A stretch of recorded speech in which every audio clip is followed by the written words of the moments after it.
বিশ্বনবী জুমার নামাজের ইমামতি করে দুইটা খুতবা যখন দিবেন, মিম্বারের মধ্যে দাঁড়িয়ে বিশ্বনবী মসজিদে নববীতে খুতবা দিচ্ছেন। খুতবার মাঝখানে বিশ্বনবী তবলার আওয়াজ শুনতে পেলেন। কিসের আওয়াজ? বিশ্বনবী সহ সব সাহাবারা বুঝতে পেরেছে এক মাস আগে দিহিয়াতুল কালবি শাম দেশে যেই কাফেলা পাঠানো হয়েছে, ওই কাফেলা খাবারের পণ্য নিয়ে মদিনার মধ্যে ঢুকেছে।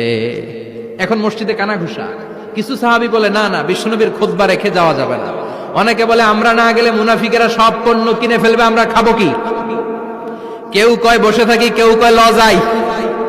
দু চারজন ওঠা শুরু, সাথে সাথে ওনাদের পিছনে পিছনে বাকি সাহাবীরাও ওঠা শুরু।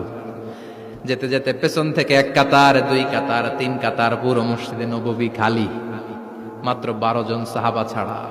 কয়জন? কথা কন।